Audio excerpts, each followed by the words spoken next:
This morning I'm mixing up a batch of dough in my stand mixer. There's something so satisfying about this part.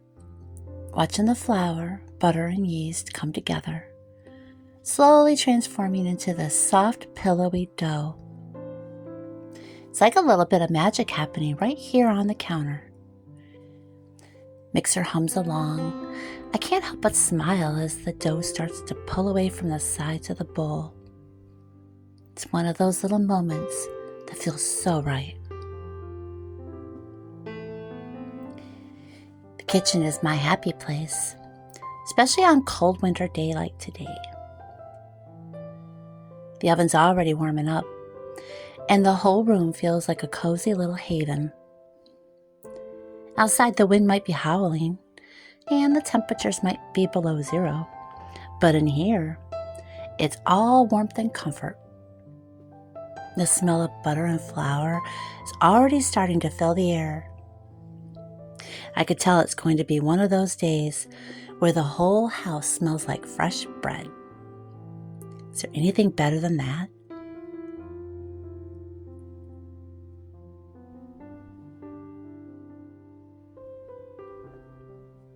As I work, I can't help but think about how this must have felt for the pioneers, or the Amish people who live so closely with the rhythms of the earth and the seasons. No stand mixers, no timers, just their hands, a wooden rolling pin, and the quiet hum of a kitchen warmed by the wood fire stove.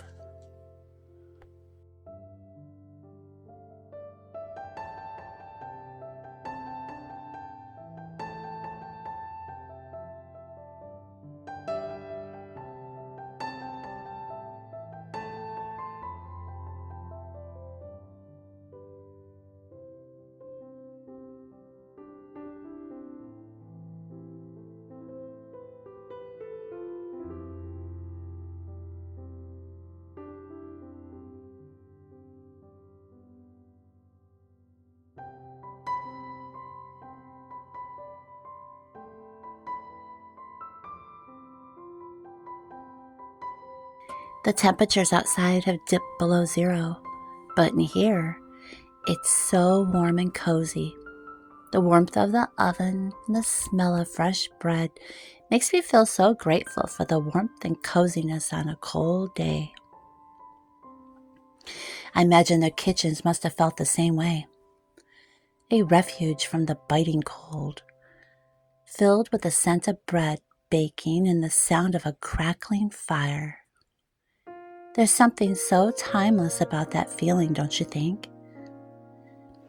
I can picture them working by lamplight, their hands moving with the same steady rhythm as mine, turning simple ingredients into something nourishing and comforting. No distractions, no rush, just the quiet joy of creating something with care. It's a reminder of how much beauty there is in slowing down and doing things the old-fashioned way. I feel this deep sense of connection to them, to the past, and to all the hands that have ever kneaded dough or shaped bread on a cold winter day. It's like this little act of baking ties me to something bigger, something enduring. And honestly, that makes the warmth of the kitchen and the smell of fresh bread feel even sweeter.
Lately, I've been spending more time painting. I just finished my new vineyard piece, something I truly enjoy. This vineyard painting was especially fun because I could imagine the peacefulness of it. The rows of vines stretching out and the golden hues of the sun casting a warm glow. The quiet of a place that feels untouched by the busyness of the world. I love painting places that feel like home, even if I've never been there before. It is about capturing a feeling rather than just a scene.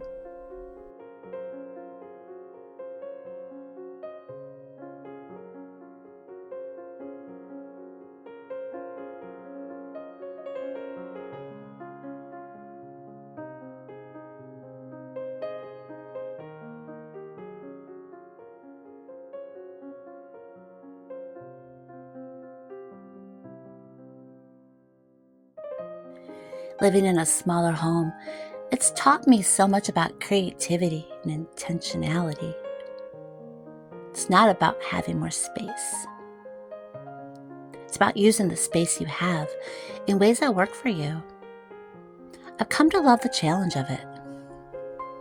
Every corner of our home feels like it has a purpose. It's such a rewarding feeling.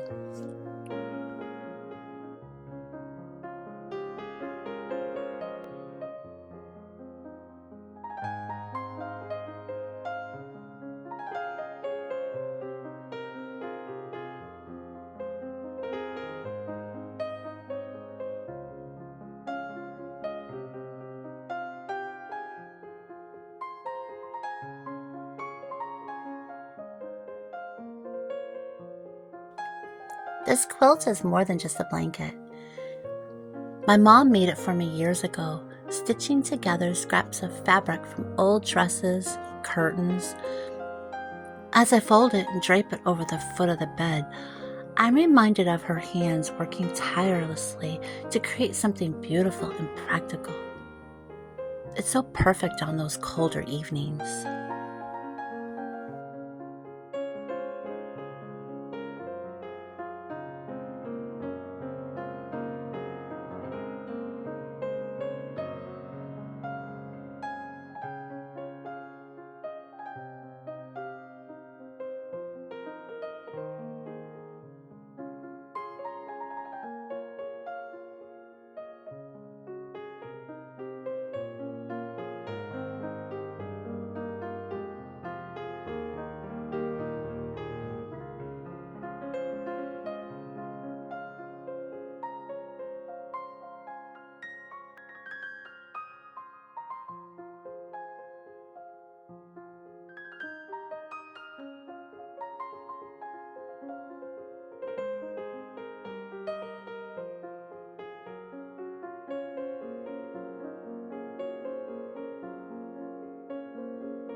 I really love these pillow covers.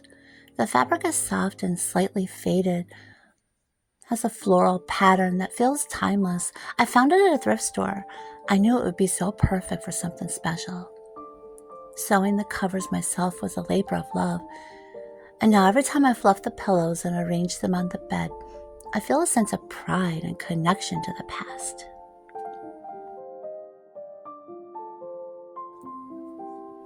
This porcelain doll has been with me for 25 years. Bought her from a doll store that was going out of business. She's been a cherished part of my home ever since. Her dress, delicate and lace trimmed, always needs a little adjusting to sit just right. As I smooth out the fabric, I'm reminded of the care and attention to detail that went into creating her. A reminder just to slow down and appreciate the little things. This book holds so many memories. I found it at a local antique shop. As soon as I saw it, I knew it had to come home with me. When I was little, my mom would read me a chapter every night before bed. The stories of Laura Ingalls Wilder's simple, cozy life always made me feel safe and content.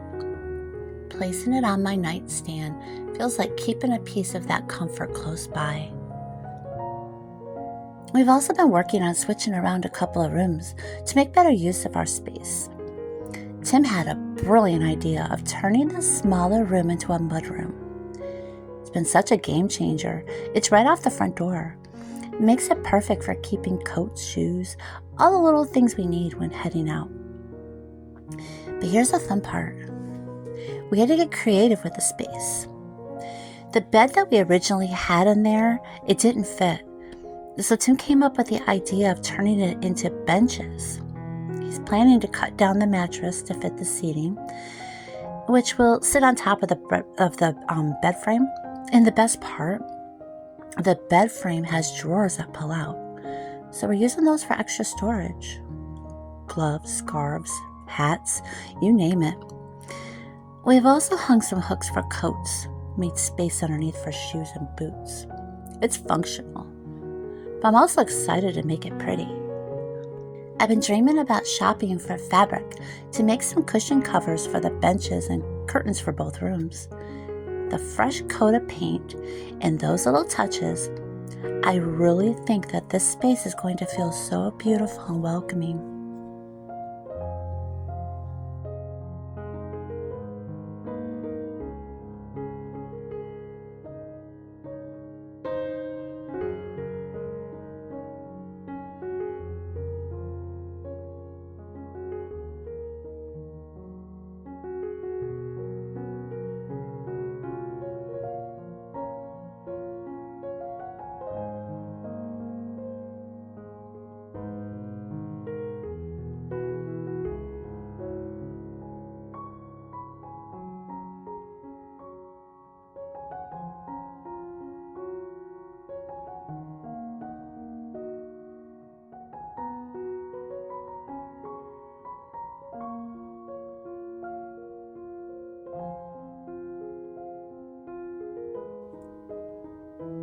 Let's talk about spring for a second. I know it's still cold out there, but I can't help but get excited for warmer days. This year we're planning to set up a greenhouse to grow our garden. I'm so excited about it. Something so satisfying about planting seeds, watching them grow, eventually harvesting fresh veggies and herbs. It's like a little slice of magic right in our backyard. Speaking of the backyard, we're looking forward to firing up the barbecue again. Ran into my neighbor yesterday while unloading groceries. Felt like forever since I'd seen her. She mentioned how much they're looking forward to getting together with Tim and me for one of our front deck barbecues. We've missed those gatherings so much. Good food, great company, kind of conversations that stretch into the evening. We'll usually set up our backyard projector too, and once the sun goes down, we'll watch a movie under the stars. It's one of those simple pleasures that feels so special. I'm also looking forward to watching my roses come back to life. Something hopeful about seeing those first green shoots push through the soil. Of course, there are a few home projects on the list. Finishing up the new siding, painting the front deck, and making a new wreath for the front door. It's all about those little touches that make our home feel fresh and inviting. But for now, I'm soaking up this season. The oven's warmth, and the smell of fresh bread, and the quiet joy of creating something with my hands. It's these little moments that make a house a home. So whether your home is big or small, whether you're baking bread, painting, or just curling up with a good book, remember this. Your home is your sanctuary. It doesn't have to be perfect. It just has to be yours. And you, my friend, are doing an amazing job making it exactly